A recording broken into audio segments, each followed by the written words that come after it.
Eduardo Murias, profesor de Radiología de curso Mira Asturias, y vamos a dar en estas clases de MedPlus de conceptos claves en medicina. Hoy vamos a dar los conceptos básicos de TC o de escáner. El escáner es una técnica de imagen diagnóstica que usa los rayos X para conseguir imágenes seccionales. Por lo tanto, no es más que un tubo de rayos que envía su haz de rayos a unos detectores que funcionan igual que una placa de radiología convencional. Y por lo tanto, al tratarse de rayos X, la interpretación de las imágenes es igual que en la radiografía convencional. Los distintos valores de atenuación de cada ángulo en el tubo de rayos se recogen en estos detectores y son los que nos ofrecen la imagen. Lo que hace el ordenador es, en una matriz, ir poniendo en cada punto de la matriz los valores de grises de la atenuación de los rayos X. Lo que miramos en el TC o lo que hacemos en el TC para escoger la zona de estudio es seleccionar una caja o volumen que contiene las estructuras que queremos visualizar. Recordar que a mayor área de estudio, cuanto más gorda sea la zona de estudio, más vamos a radiar al paciente y se deben evitar las zonas sensibles a la radiación. Por ejemplo, en este estudio de cráneo intentamos evitar la radiación del cristalino.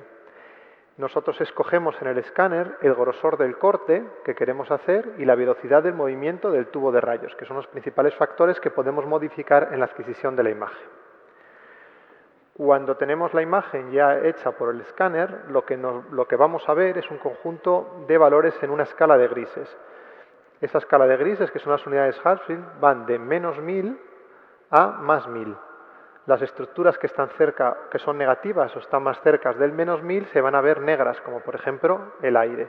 Y las estructuras que están más cerca del +1000, por ejemplo el metal o el hueso, se van a ver blancas.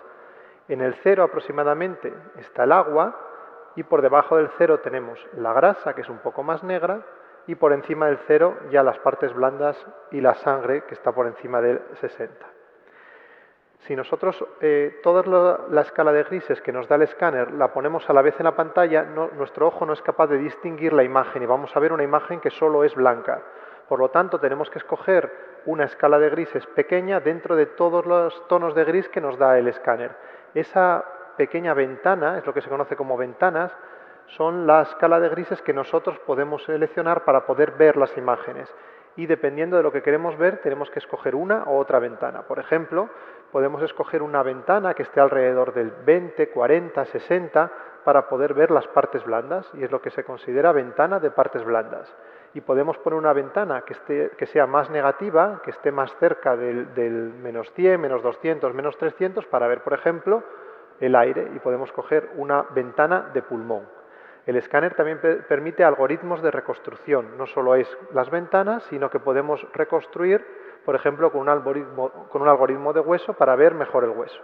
De tal manera que una vez ya hecho el escáner, vamos a seleccionar con qué ventana está hecha y con qué algoritmo lo vamos a reconstruir para ver mejor las imágenes. Es conocido que en el escáner se usan contrastes. El contraste más utilizado y el que hay que conocer es el contraste intravenoso. El contraste intravenoso se pone normalmente por una vena periférica y son contrastes basados por el yodo.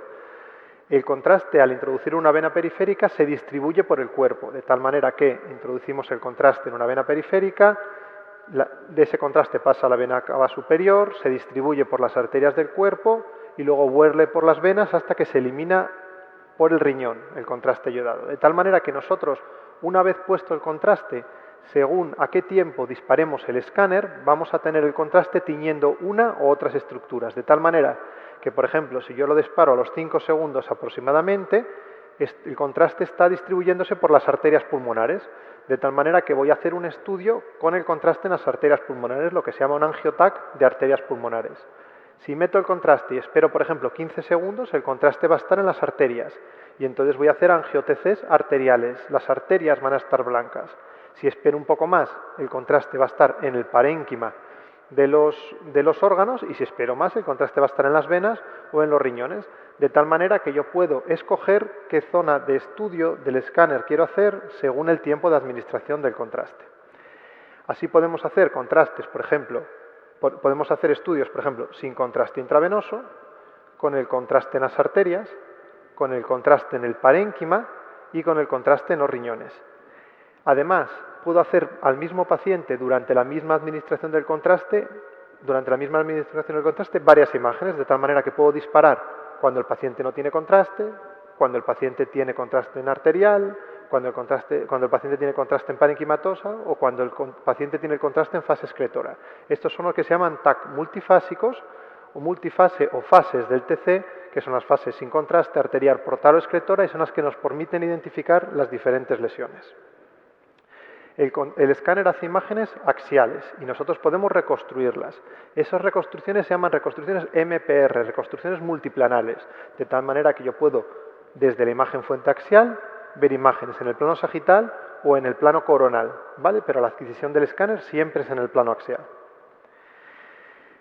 Una vez que tengo esas reconstrucciones, yo puedo utilizar algoritmos informáticos para obtener más información. Una de las más importantes es lo que se llama MIP o máxima intensidad de proyección o máxima intensidad de plano. ¿Qué es esto? Esto lo que nos hace es, el ordenador nos escoge aquellos píxeles de la matriz que son blancos. ¿Cuáles son los píxeles que son blancos? Pues por ejemplo el hueso y los píxeles que tienen contraste. Y de esa manera nosotros podemos obtener imágenes en las que nos quite el resto de la señal y nos deje solo los que tienen máxima intensidad. ¿Para qué se utiliza esto? Por ejemplo, para reconstrucción de las arterias. Para hacer los angio-TCs, para ver correctamente la arteria, utilizamos una técnica MIP o máxima intensidad de plano. También se puede utilizar, por ejemplo, para ver los vasos en el pulmón y buscar nódulos pulmonares. Podemos hacer lo contrario, decirle al ordenador que me dé los píxeles que son más negros, que son más oscuros. Es lo que se llama mínima intensidad de plano, proyección de mínima intensidad o mini IP. En este caso lo vamos a utilizar, por ejemplo, para ver la vía aérea, porque es lo que está negro, lo que es más negro porque está relleno de aire. Y lo utilizamos principalmente en el pulmón para buscar quistes o lesiones en el pulmón. También podemos hacer reconstrucciones en imágenes 3D, que se denominan comúnmente VR, Volume Rendering, y son las imágenes que vemos para ver los huesos, por ejemplo, en 3 dimensiones, o para poder girar la imagen y ver dónde está la lesión. Se utilizan principalmente en la planificación quirúrgica. Por lo tanto, como resumen, el escáner es una técnica de imagen que usa radiación ionizante, por eso hay que evitar su uso en la medida de lo posible. Es muy rápido, se usa en urgencias para grandes barridos, es muy sensible al hueso, por eso se usa para las fracturas, y utiliza contrastes basados en el yodo. Nada más, muchas gracias.